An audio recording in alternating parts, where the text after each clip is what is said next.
Ya, selanjutnya ini berita yang cukup menarik untuk kita ulas ya, tentang PT Brokol. Ya, jadi diberitakan bahwa berdedikasi 39 tahun memberikan kontribusi. Tepat 5 April 2022, PT Brokol genap berusia 39 tahun. Sebuah pencapaian panjang yang luar biasa, memiliki cerita tentang upaya anak-anak bangsa dalam berkarya dan memberikan kontribusi bagi negeri. Di hari yang berbahagia tersebut, PT Brokol menyelenggarakan syukuran hari ulang tahun bersama seluruh karyawan yang kegiatannya dilakukan secara hybrid event, yaitu gabungan antara offline dan online.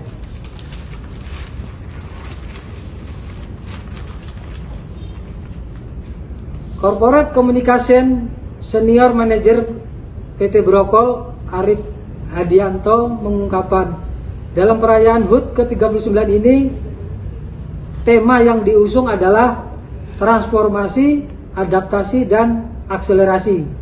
Diungkapkannya, tema ini mencerminkan berbagai upaya dan sinergi yang telah dilakukan oleh PT Brokol untuk menjaga keberlangsungan pertumbuhan perusahaan, baik dari sisi operasional maupun keberadaan untuk pembangunan daerah serta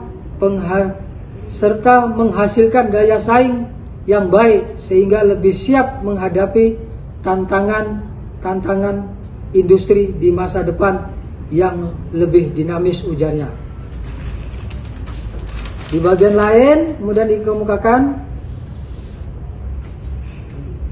tentunya dalam mendukung perusahaan untuk melakukan transformasi, adaptasi, dan akselerasi dalam menghadapi tantangan bisnis saat ini. Pada kesempatan itu, pihaknya juga mengucapkan terima kasih atas dedikasi dan kontribusi seluruh pihak dalam mendukung kemajuan perusahaan. Kami tentu berterima kasih atas dukungan dari banyak pihak. Brokol bisa tumbuh hingga usia kini mencapai 39 tahun, tuturnya. Semoga selalu menjadi sumber manfaat untuk masa depan yang gemilang, serta terus dapat memberi kontribusi positif bagi kemajuan Bumi Batiwakal. Tak dapat dibungkiri kehadiran PT Brokol sebagai pemegang perjanjian karya pengusahaan pertambangan batubara atau PKP 2B generasi pertama pada 1983 menjadi bagian penting yang mengiringi perkembangan dan kemajuan pesat yang telah dicapai Kabupaten Berau saat ini. PT Brokol telah beroperasi selama 39 tahun atau hampir 4 dekade secara langsung menjadi penghias utama wajah peradaban di Bumi Batiwakal. Keberadaan korporasi ini turut menjadi kunci perputaran ekonomi Kabupaten Berau, magnet investasi yang memunculkan ratusan lapangan usaha serta beragam efek berantai lainnya. Nah, ini ada yang menarik. Berdasarkan data BPS, dari 17 sektor lapangan usaha penyumbang PDRB Kabupaten Berau, sektor pertambangan dan penggalian secara fluktuatif mengisi 60% perhitungan PDRB setiap tahun, setidaknya dalam catatan 5 tahun terakhir.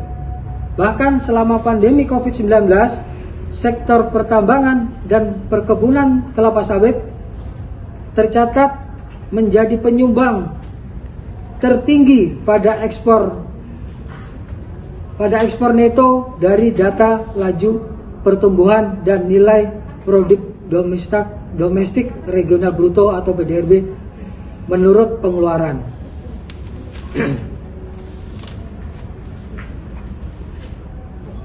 Sektor pertambangan dan penggalian mendominasi sampai 60%. Yang kedua, kelapa sawit. Memang PDRB ini fluktuatif, tapi pertambangan batubara masih tetap mendominasi ungkap lita.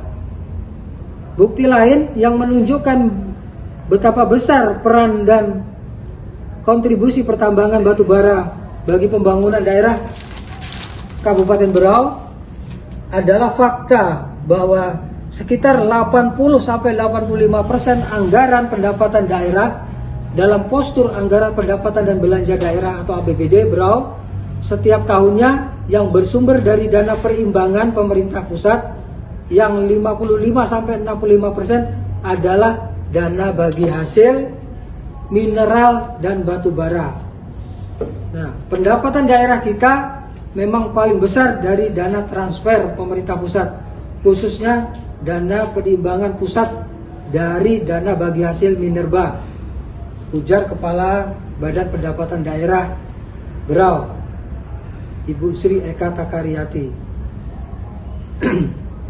Meski demikian, pihaknya menyadari bahwa daerah tidak bisa terus bergantung dari sektor tersebut. Menurut Eka, Pemkab Berau harus terus melakukan penggalian potensi-potensi yang baru, sebab diakui daerah ini masih sangat memiliki banyak potensi yang bisa digali, terutama di sektor wisata.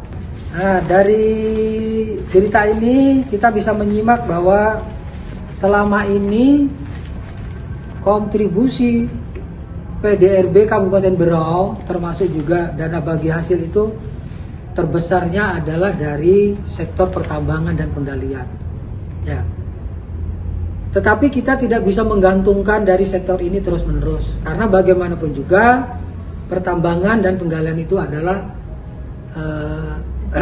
suatu saat akan habis, ya, tidak bisa diperbarui lagi. Ya. Jadi kita berharap semua pihak mencermati sektor-sektor apa yang sangat potensi untuk secara perlahan untuk ditingkatkan untuk menggantikan sektor pertambangan ini. Ya. Dana bagi hasil pun yang kita peroleh dari pusat ternyata sebagian besar adalah dana bagi hasil dari sektor pertambangan. Artinya dominasi sektor pertambangan ini memang masih sangat besar di Kabupaten Berau. Ya. Jadi kita mau tidak mau, siap tidak siap, suatu saat harus tidak bergantung lagi dengan sektor ini. Ya.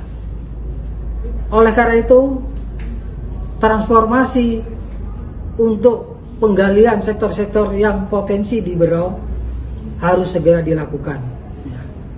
Dan kami dari Dinas Perpustakaan dan Kearsipan akan selalu memberikan dukungan, menyediakan literasi-literasi, buku-buku yang untuk bagaimana kita menciptakan kondisi yang kita inginkan tadi. Ya.